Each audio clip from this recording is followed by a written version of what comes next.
Okay, guys, so quiet down. So from here on out, everything probably in your notes for room. If you want to draw a small graph on your notes for lava to help you understand, you can try. But once you get those down. Also, you'll never see me write that again. I just now will write and say IVT and MVT, okay?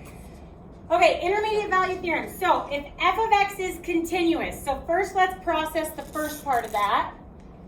Okay, so if I have some function, here's x, here's f of x, and it's continuous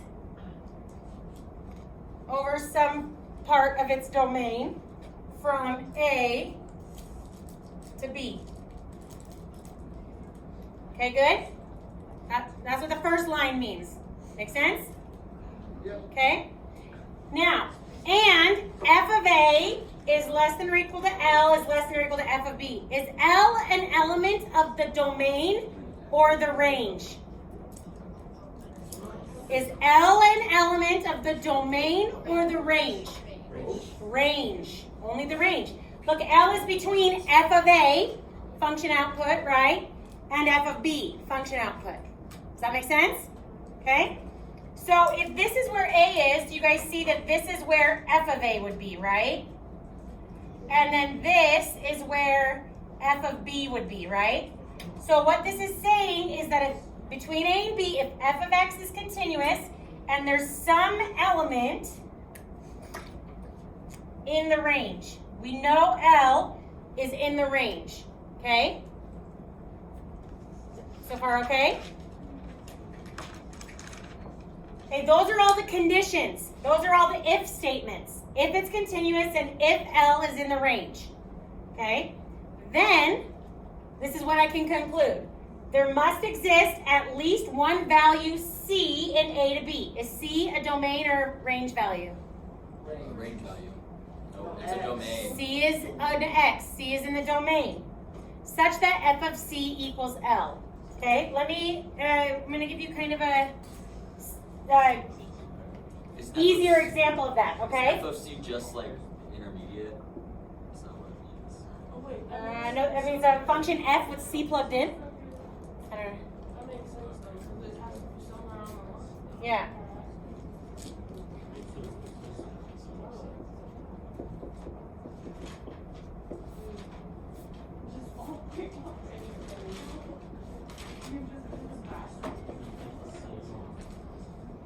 Okay, I want you to read this example. This is kind of diluted down, but I think it'll help it make sense, okay? So it says, if f of x is x squared, does x squared equal 10 have a solution in 1 to 4? What's the 10? That's the output. That's my output, that's my L value, okay?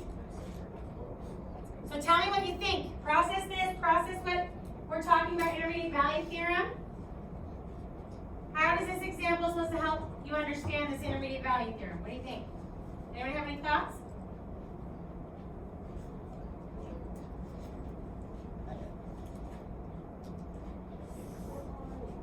What do you think? Okay, Kate's saying x squared is continuous. Okay, it meets the first condition. Does it meet the second condition? Yes. Yes. How? It doesn't tell me it is. Go ahead. So it would meet the second condition because f of A, so f of 1 would just be 1, and then f of B, which is 4, would just be 16, since you would square those. Good and perfect. 10 is between 1 and 16, which is my f of A and f of B for this situation. Does that make sense? Yes. So that's what the intermediate value theorem tells me. It says, is my function continuous and is this in the range of the given domain? Well, 10 is between 1 and 16, right? So this equation will have at least one solution between 1 and 4. 1 and 4 on the x-axis. Uh-huh. Oh, okay. That makes sense. So my C value, which would be the answer to this equation, would be an x value between 1 and 4. Does that make sense? Any questions? Okay, we're gonna do a couple AP examples before we talk about mean value theorem. Okay.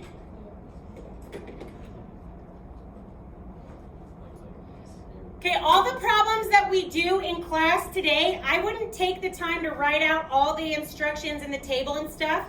All the ones I'm giving you today are released questions. What that means is that you can find them online. So I would probably, so what you want to do is you want to write down the, like on this one, write down AB Calculus 2006 question 6. Form B, and if you Google that, then you'll get all this information. That way you don't, because we are not doing this whole question anyway, we're just doing the parts that we can do. Does that make sense what I'm saying? So instead of taking the time to go and write out all of this, I would just write down these and you can look them up later. Got it? Yes, no? Okay. All right, so we're gonna do, we don't know how to do A and B yet, so even when you look it up later, don't try those. I just want to look at C, okay? Now, first of all, I want you to realize that most intermediate value questions, the question almost sounds like the definition, okay? The definition or the theorem, right? It's saying there must exist this X value, this C value in a domain. Do you see how that's almost the way this question is written? For between 0 and 60, will there be a time t, right? So it's saying, right, the t is, that's like the C value, right? Do you guys see it? What's the -5 for the intermediate value theorem? That's the That's L. the L, yeah, okay? So I want you to look at the table and I just want you to tell me what you think. Anybody have any thoughts? What do you think? Yeah. Yeah, I think there is because -5 falls in between 35 and 57. -5 is between 35 and 50. Oh yeah, it is. Like using the table. On a number line, if I plot -5, it's between 35 and 50. Between -10 and 0. Oh, so you're comparing range values. Yes. Okay, so do you see the difference though between what I was saying and what Sydney was saying, right? Here, I would say yes, because the function is continuous, and because -5 is between -10 and 0, by the intermediate value theorem, there is a t between 35 and 50, which is between 0 and 60. You don't have to just use 35 and 50. You could have used the 0 and 60 if you wanted. Because is -5 between -20 and 10? Yeah. It didn't say find the smallest interval. It just asked if it was possible. Does that make sense? Yeah. And none of these have like jumps or anything in them? Is that They what- might, but it's given that it's continuous. So there couldn't be a jump. But they might have weird things going on, but because it's given that the function is continuous, Okay. then I know that it's not going to be a discontinuity. Does that make sense? I want to show you an example of, so when you look this up online, just so you know, the first part's always the question, and the second part is always, this is a possible example of a right answer, and then this is the rubric that was used. But I want to look at C here. Notice how they gave a point for identifying that the -5 was between the -10 and 0, right? And then they gave a point for saying yes, but referring to IVT. Anytime you guys have problems like these, if there's a vocab word, to get full points, you have to use the vocab word, okay? IVT counts as the vocab word. You don't have to write out intermediate value theorem. You guys doing okay? Yeah. Okay, I'm gonna give you guys one to try with your neighbors before we move Wait, on to we mean want- value theorem. Would we put the brackets around -35 or to parentheses? They're not picky about that. It's one of those things that they're not picky because the mathematicians are kind of back and forth about if those endpoints should be included or not. Let's do this one. Okay. So you guys are gonna do, now on this one, before you get started, 2 things. All right, you're gonna just do part A. I wouldn't take the time right now to write out the whole thing unless you write really fast, I guess. But if you write down AB 2007 question 3, you can Google it later, and some people like to just look at it later or print it off and tape it in their notebook, and it's up to you. But what I mostly want to point out is you have to use the way they phrase questions to your benefit, okay? In the other one, they asked if it was possible. But the way they phrase this one, it says explain why there must be. They are telling you it's possible by the way they phrase the question. Does that make sense? So I know the answer is yes. Now I just have to figure out why it's yes because of how they phrase the question. You got it? Okay, I want you to try part A with your neighbors.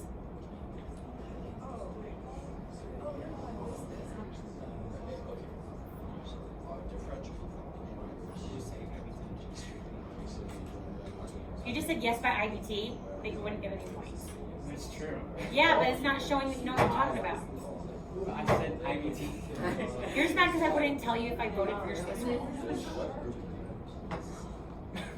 I'm still not going to tell you. I know. We'll find out like next week.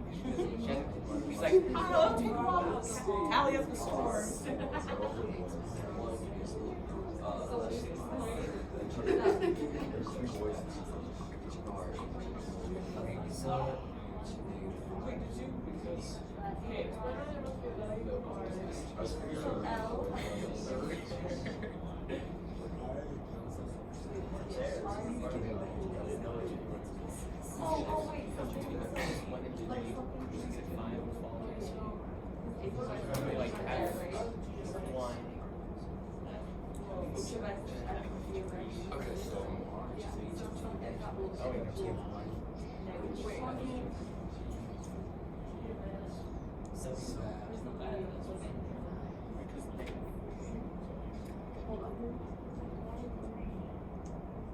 So just 1 to 3. Okay. So there. No. Wait a second. Not 4. But isn't this one easier than me? No, it's just one.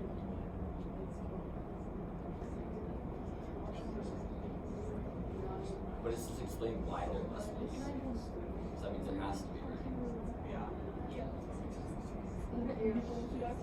But there isn't.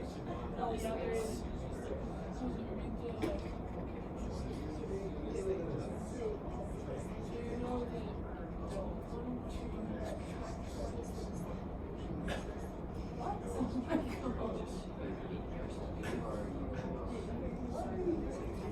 Yeah, I'm very confused.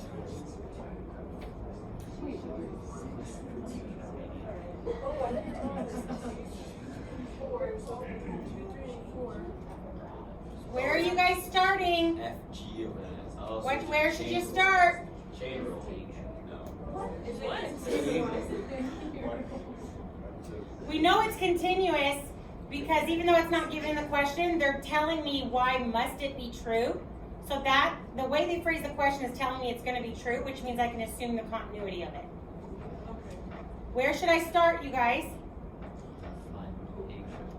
Find h of 1 and h of 3. You got to see if -5 is in the range. Well, I can't do that unless I find the range. Good.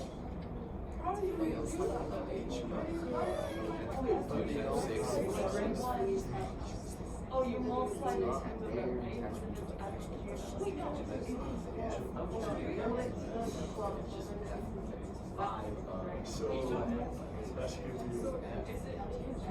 Is it 6?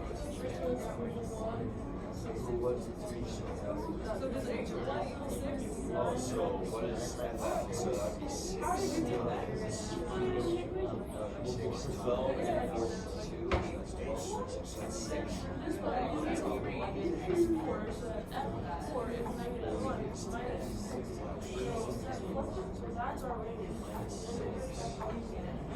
The flip, did you say? Oh my god. So it's going to be 6. So find what G of 1 is. G of 1 is 2, right? And then you have to plug that into F. So what is F of X? So F is 9 minus 6 is 3. That's like the upper limit of our range. And then for 3,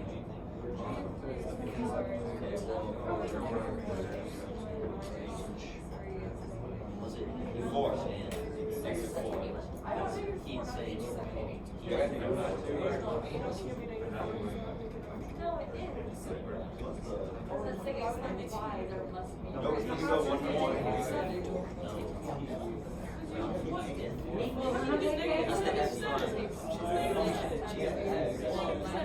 No, it's not. the functions of H is So it's between 3 Oh, you're right. It is. What'd you get for G1? So H of X. So I correct that out. Sorry, I mean H of one or H of one or H of two. Which way is it? So I did that is so weird. Okay, so what's G of one? See, I don't even know how to explain that, but I know So then what's F of two? So we know that L and Nine. F of two so is nine, and nine minus three. that's two, but then Y H of one is three. saying. The function composition. Oh, I'm not figuring it out. I don't know how to write it out. You guys doing okay? Oh, it's 3A. Doing okay? Remember how she told us to write it? Okay. Do you understand why we need to find H of one and H of three first? Okay, so for the intermediate value one of the conditions besides continuity is that if I don't know the range, then I have to find the range. So I need to see if -5 is between H of 1, f of A, and H of 3, f of B. Does that make sense? So then they gave me the equation A, H, which has function composition. So I'd start by doing G of 1, I'm genius. which is 2, and then f of 2, right, because that's a function composition, which is 9, and then 9 minus 6 is 3, so H of 1 is 3. So in function composition, this is H of 1, this is G of 1, then G of 1, this is 2, right? So then that's now the input for the F. Oh, you didn't see the function H? I was like, what? Yeah. I didn't even see that. Okay. I was like, what the heck? Do you understand how Yeah. we got Another 30 seconds. one. I mean, H of 1, G of X up there. We're looking. Oh, no, I get it. G of 1 is 2. So G of 1 is 2.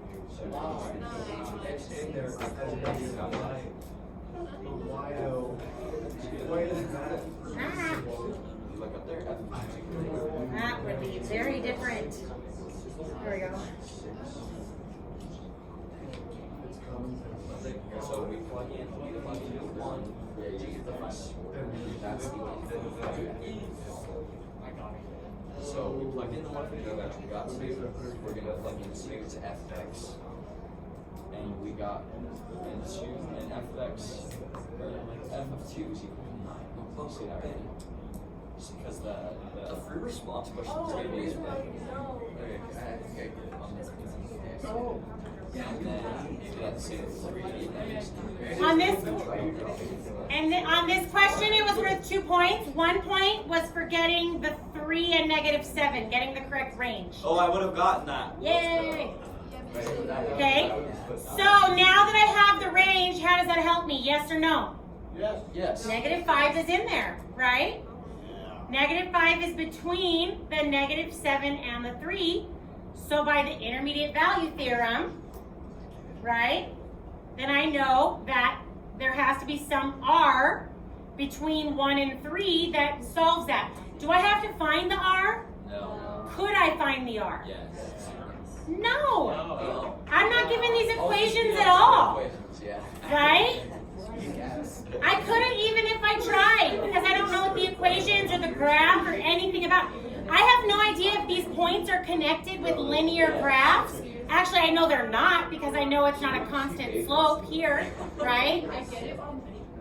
You guys doing okay? Oh yeah.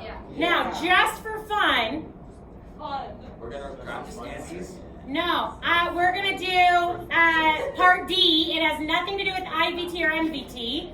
It's just a great question. Two of your favorite things, inverses and tangent line equations. My favorite. I still don't know how to do tangent line. Well, I want you to work with your groups right now. Will you try D with your neighbors, please?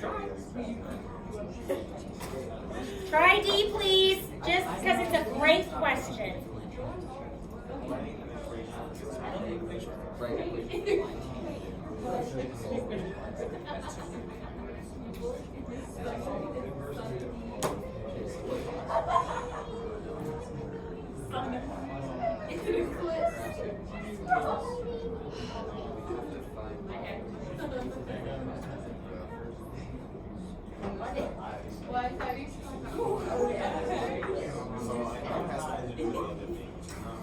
You guys trying part D over there? Try part D.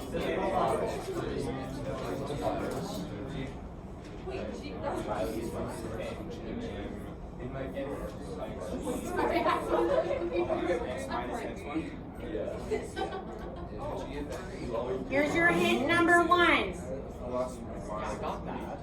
Well, good. That's all I know.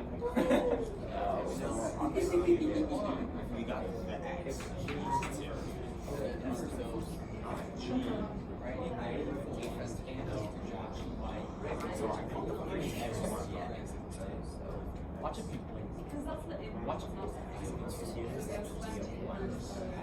That's the inverse I equation. assume the inverse. I assume. I do not know what that is or not. Is that the inverse equation? No. That's a point slope form equation of a linear graph. You don't need to find the inverse equation.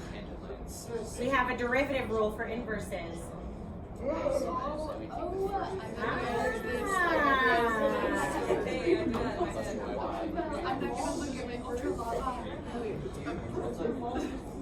I going too fast, or are you ready for hint number 2?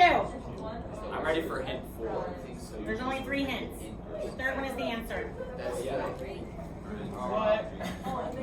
Are you guys ready for hint number 2? Oh yeah. Okay, it's like the same. She just writes the same thing. Yes. You got that far? Good. That's it.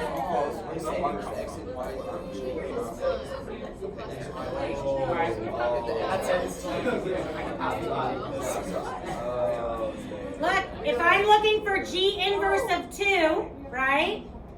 And G of 1 equals 2, then G inverse of 2 is 1. That's not how I did it, but I still got it. Rick? Oh, that's really confusing.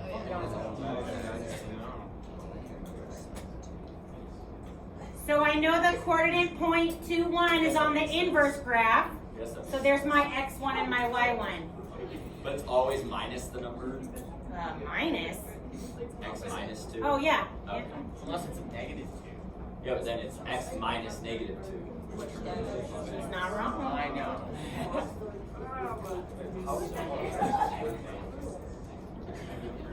Lights up. Hit number 3. Hit number 3. Hit number 3. I literally.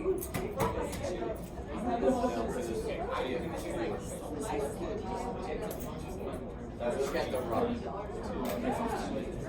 Okay, should I finish it out? Yeah. Okay. Okay, you guys. Oh, so you. Come back, come back. Stop talking, come back. Quiet, please. Okay. How? Guys, stop talking. Ladies, stop talking. Okay. How did I know to use this? Because it's right here. Write an equation for the line tangent. That's our tangent line equation. Okay? How did I know this? Because of that. Right? Yes. And how did I know that? Because of that. There was no G inverse side of the table, right? So that means I knew I needed to find when G of what was 2, find that Y of 2, and that would be how the inverse switch, right? Inverse is the X and Y switch. With me? Yeah. Okay. For sure. So now I need to find the slope of my tangent line, which would be the derivative of G inverse at 2. You got it? So we have a formula for that. 1 over G prime of G inverse of 2. So G inverse of 2 is 1, so it's G prime. G inverse of 2 is 1. And what's G prime of 1? No. No, wait. G prime of G 1. prime of 1. Oh, it's 5. 1 6. Oh. That's what we did. So it was close. Why is it 5? But then the total one was 1. G Whoa, it actually makes kind of sense now. If you had taught us this before the test, I literally taught it to multiple times before the test. it was more of a me listening kind of thing. Oh, yeah. I also think I was Wait, so why is it We're doing okay?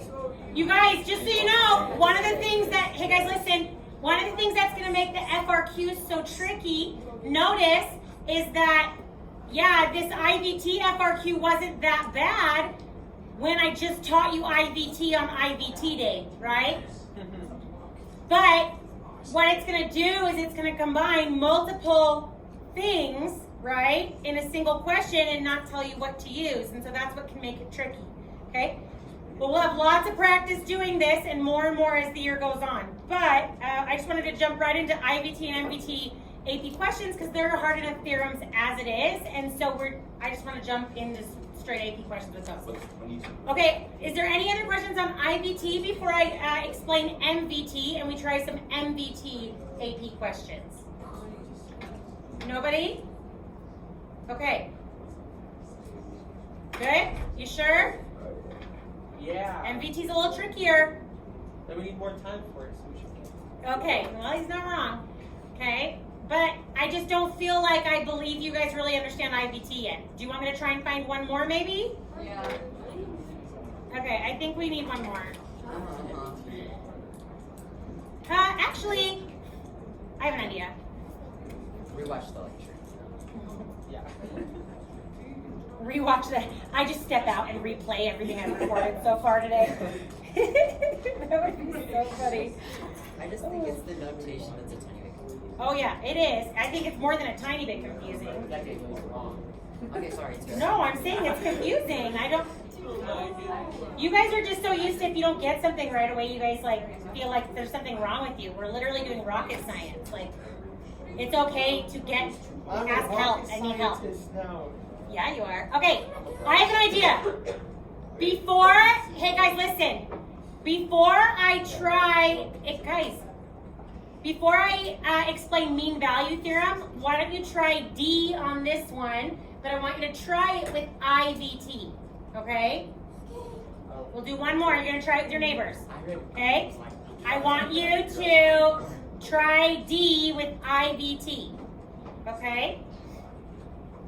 This is the same one I did a little bit ago, just so you know. I'm just using 2 questions in class today that you can look up later. So try part D using IVT.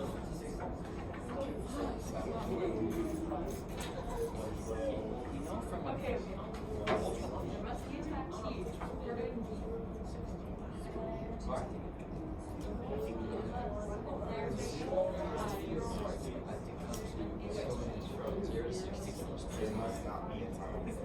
Okay, so hear me out.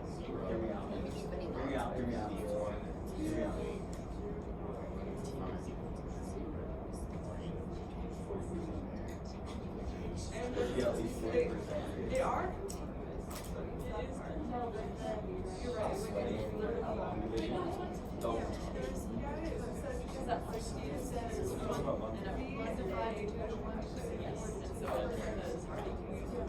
Yeah, it's from 1 to 5, so yeah, it's wait, there must.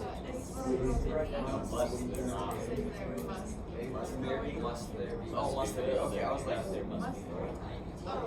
Wait, I'm gonna see if I can find my. That was a question. 60.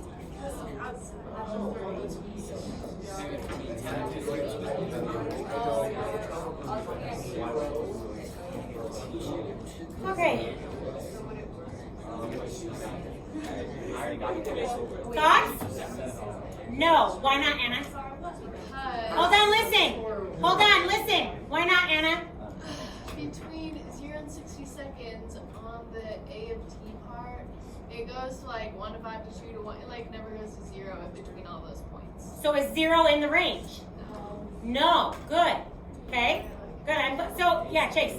Is it possible that at like at like 12 seconds or something weird it goes to 0? Like, Sure, it's possible. But I'm actually glad we did that because I think it helps you guys understand IVT better, but also it's going to lead into why we need a second theorem, because IVT doesn't say that if this isn't true, the value can't exist. It's not mutually exclusive. Do you guys know what that means, mutually exclusive? Like two things that can't happen at the same time, right? It still can be. It could be. It just means I can't guarantee it yet.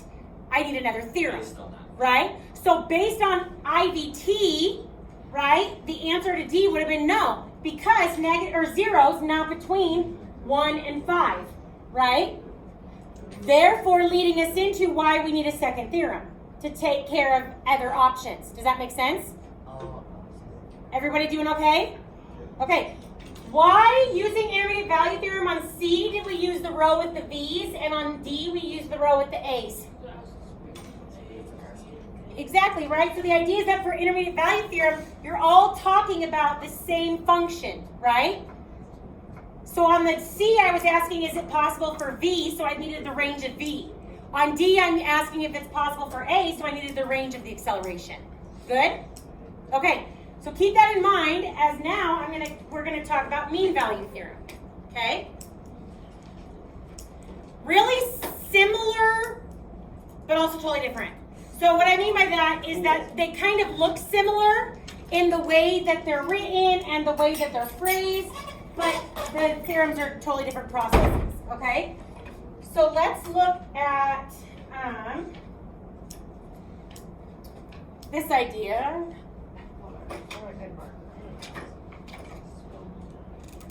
Okay, so let's say I have some function, f of x, it's differentiable from a to b. Does that mean I know it's continuous or not?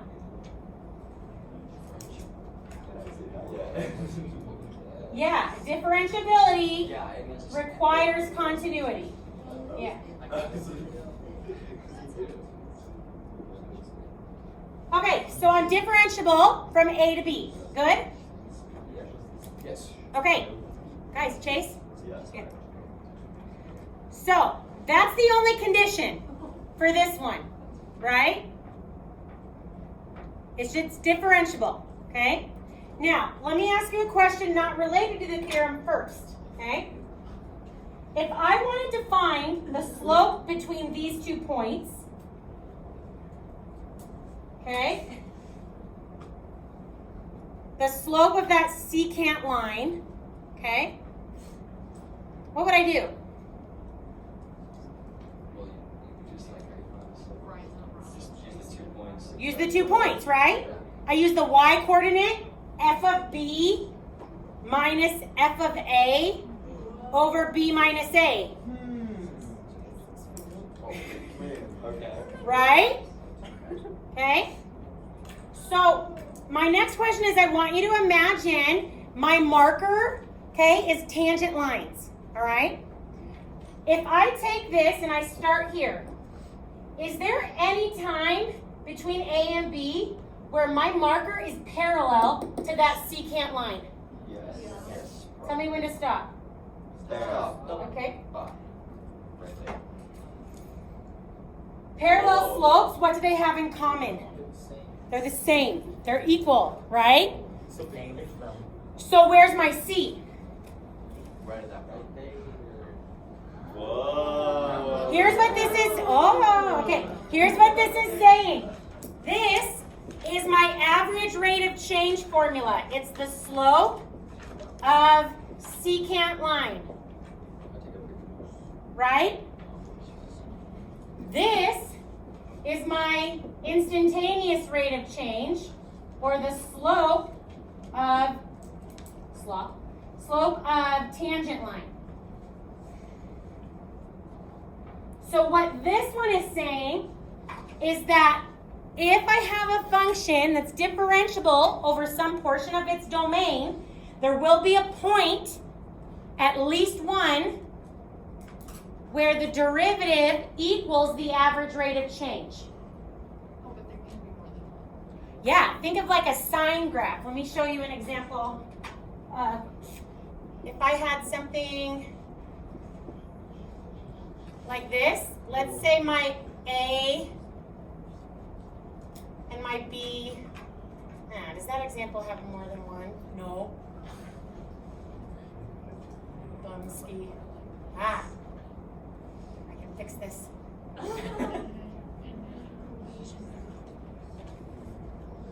A, B.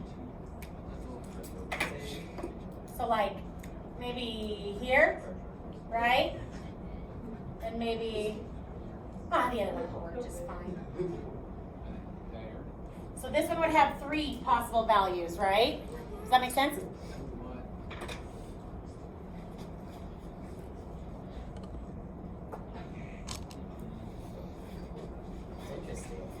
So, I'm going to point out something again. This is asking about the same level. When we wanted to ask about V, we looked at the range of V, right? But this one's asking about a possible value in the derivative. So if I'm wondering about V, I look at A, right? If I'm wondering about velocity, I look at acceleration. If I'm wondering about position, I look at velocity. Does that make sense? Questions? We doing okay? Okay.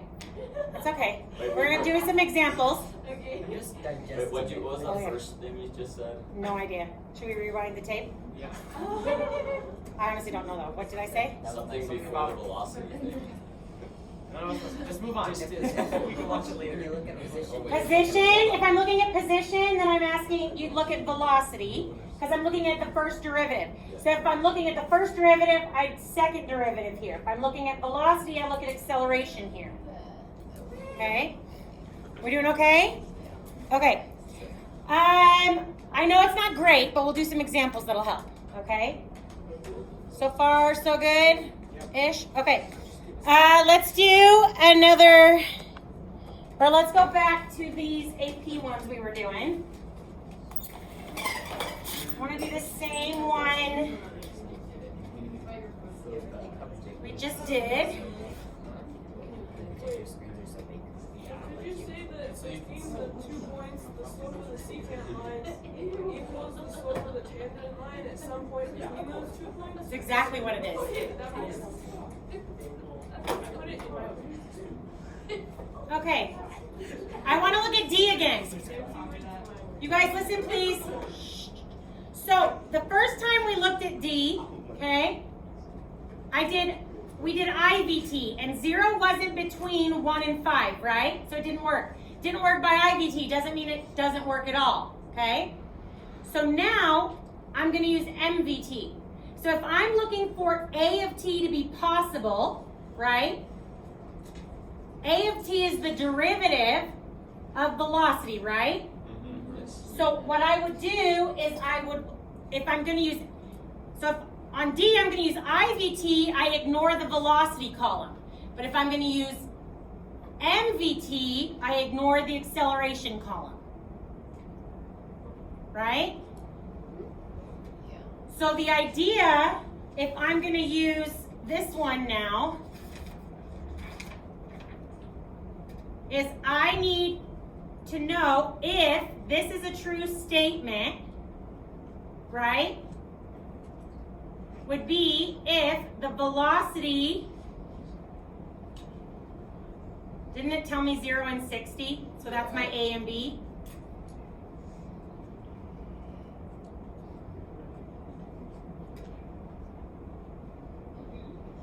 Do you see how, so this is me trying to show you with this specific example what MVT is saying, right?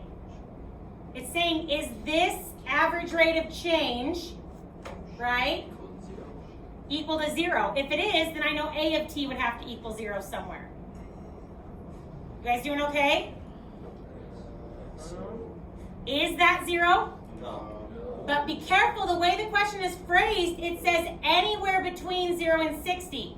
So is there an interval in here between 0 and 60 that I could use? 10? But 10's not in my table. 15. I don't want 15. 50. 30, 0 and 20, 50. 25, 50, Hold on. 60. I don't know if it was Daniel or Colin, but one of you guys said 0 and Hey, 25. that was me. Why? Because. Why is that the one I want? Because I guessed and I got it right. Oh, well, good guess. Oh, because they're Okay, now that you know, well, you've answered one today. Is there anyone who can tell me why that's the only one I can use? Spencer? They're both negative 20. So why does that matter if they're both negative 20? The top, Because there's the no top slope. the answers they both. If that's what I'm trying to find something to have the slope of, I didn't know why. right? Then I have to look for ones that the slope is going to be the same. Does that make sense? So what that means is that this is true. There must be a time between 0 and 25 by mean value theorem. Does that make sense? You with me? Questions? You guys want to try one? Yes. I don't want to try one. Well, you will anyway. Haha. It's Colin's fault. We just had to It get the made right sense answer. to me that it's 0 and 25, but I didn't know explain how I did it right. It just takes practice. These things are hard.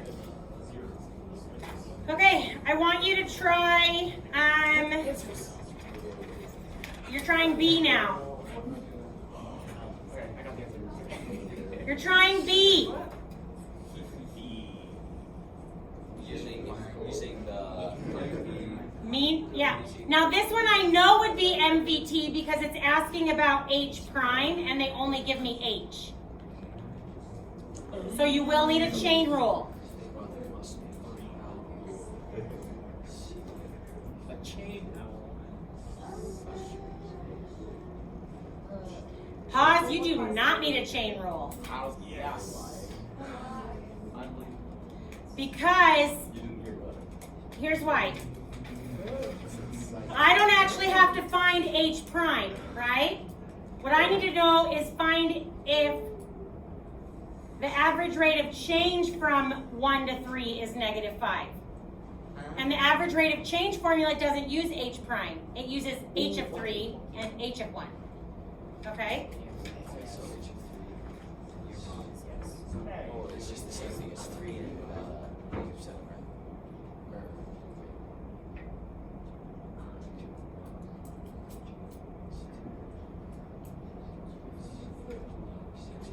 So it was 6, 3, negative 7. I'm trying to find out right now. Between 3 and negative 7.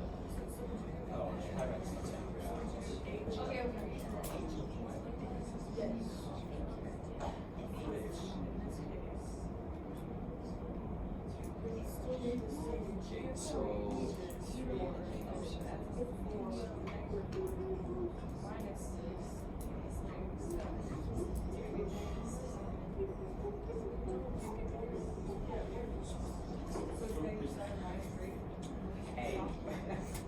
So that is there's an H prime there for H of X.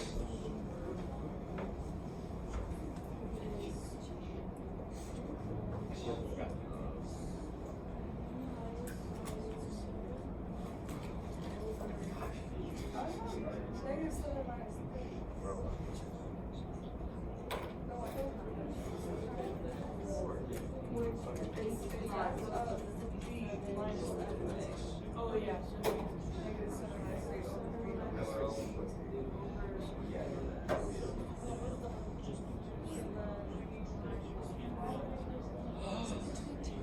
I got the answer.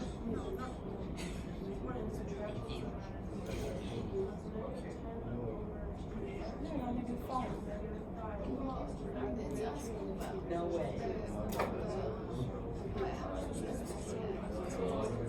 No, it's. I know, but how do I see this? Because I already told you that. So that means size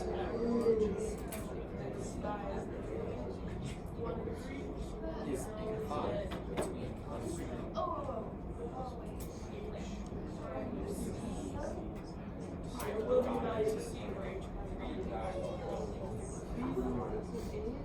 We leave early. No. We still have more to do. You just got this one question, so you're done. Yeah. I'm done. Day's done. I hate parking on traffic out of the school. It's so stupid. Jerks. The drivers are jerks. I just watched my car almost turn into 2 other cars, and I drove by them, and they're on their phone. It's a bus. Did you guys set this up? Yeah? Who set this up? Who got this right? Or at least this setup right? You guys realize this is what we need to find? Can it be wait, can it be the other way? Like, Yeah. Okay, just like, okay. I got it. Did anybody notice that we had already found the h of 3 and h of 1 in the previous question? Yeah. Is that backwards?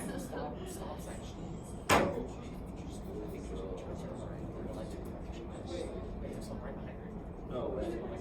It's +3 and -6. I don't think so.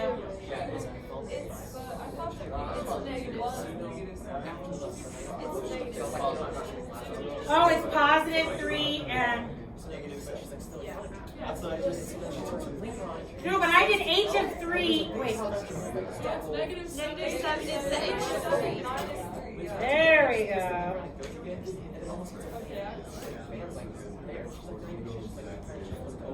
Okay, so hold on. You guys listen, hold on. First of all, guys listen. And how did I know that I needed to find this average rate of change? MVT.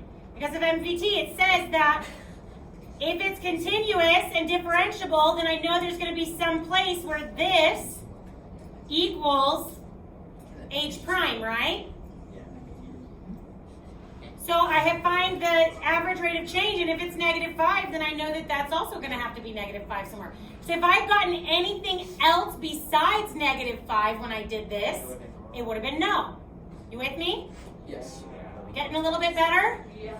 Okay, we're going to do one more. Yeah. So, like, if it didn't equal -5, would it still be possible that there Could be, but we would just say not by NVT. Okay. By MVT, there's a difference between me saying this proves it's possible or not completely versus it's possible by this theorem, but there's still 2 other options. Or it could be possible by something else, or it could be not possible.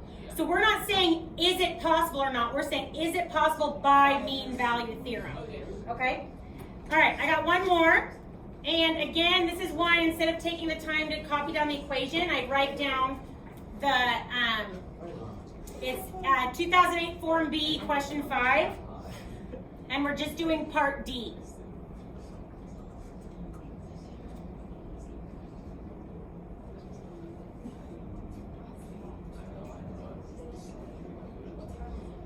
So try this one with your neighbors. How many FRQs are on the actual 6, with 3 or 4 parts each. Wait, is that G double right there? Yeah. Oh, wait, but it came out. But the G double prime shouldn't mess you up, right? Because look, this is G prime, this is G double prime. So just pretend this is F prime and this is F. Okay? Right. You're just doing part D.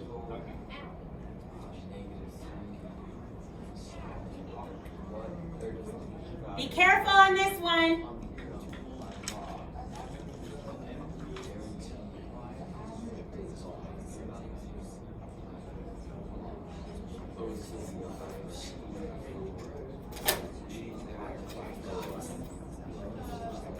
Oh, your graph has to be differential. What if I just like on the AP exam just guess and go like, yes, it's MVT? It can't. You have to say like Yeah, justifications as to why. Like if it asks the answer to a question, you just try yes or no. Yeah, basic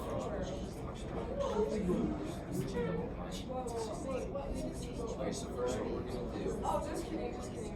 is we're gonna figure out It's 5 over what? average change. Okay, but That's the rule that has to go.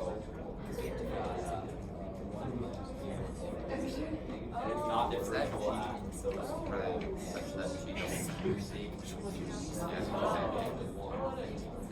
My least favorite I dessert. mean, The that chicken, thing. because it wasn't a dessert. I meant The chicken was dope.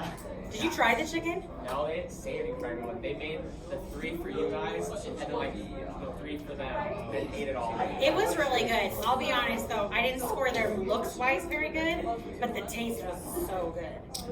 I want to know what they put in that batter. It was It was like some spicy stuff. it was really good. What flavor is that? Major Melon Zero. Major melon, fire. Oh, but I only like the diet one. Oh wait, no. So because it doesn't have any calories. Yeah. Basically, what we're doing is you're just moving out. All right. What do you think, you guys? So you just do. I started, but Have you guys had enough time to think about it? Oh, okay, Chase. And so I was just gonna say like the rule clarifies that you have to be differentiable. Listen, please. The rule says it has to be differentiable, and there's 3 points where it's not differentiable. Correct. So you don't even have to do it. The answer is no, because I have 3 points of non-differentiability. Now hold on. Guys, listen, just to make sure we understand it, hold on. Just to make sure we understand it, let's pretend that they gave you a totally different graph. All these points are the same, but they were connected with nice, smooth curve. Would the answer have been no or yes then? yes. Yeah, because the average rate of change was 1/2, which is the same as what the slope at, where? Here? Which one is 1/2? Right here, right? Up 1, no, No. that's 2. Here. Yeah. So because the slope at like 0, huh? That one's not 1/2? Yeah, so because the slope is 0, or sorry, this, hey guys, listen. Because the slope at 0 is 1/2, right? And the average rate of change from -3 to 7 is 1/2. The answer would have been yes if this was a nice smooth curve, right? But it's not. It has 3 points of non-differentiability, which is the first statement, the only if statement in the mean value theorem. So Chase is right. It's non-differentiable over A to B, so the answer would be no. Yeah. So it's non-differentiable because the tangent line would be. An infinite number of tangent lines. We don't know. So think of it like the absolute value ones. Anytime I have a graph that comes to sharp linear lines coming together, there's an infinite number of tangent lines that can be drawn. We don't know which one it is. Good? Okay. Okay, guys, listen. Shh. Listen, real quick. So your homework tonight is going to be, I think you're going to not love it, but you need it. Okay? This is the first full FRQ that I'm giving you. Okay? Yay! Listen, it's a released one. So AP timing on this would be about 15 minutes. So what I want you to do, you're going to try all 4 parts. It does relate to IVT and MVT. More than one of the parts do. But you have the information to do all of the parts. Does that make sense? Okay, so AP timing would be about 15 minutes. After 15 minutes, okay, I want you to go online and look up the year and the question, whatever, grade it. I want you to put your score like out of 9 at the top. It'll show you how to break it apart, right? But then I want you to fix it. Does that make sense? So that's your homework tonight. Got it? Huh? Like, what if I? That's it. I want to see how far you can get. Now, if you don't finish in the 15, I would then go and finish it before you get out and grade it. So that you at least try it all. Where we are. Yeah. Just because I want you to get used to the structure of the AP I just feel like the structuring of the questions is so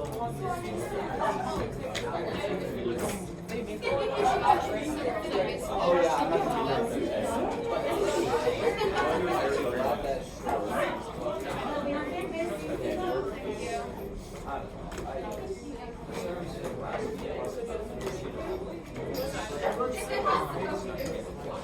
I still circle. Everyone can try it on your own. Summers. Oh, it is? Thank you. I still have my stamp sheet from last Put it in the inbox.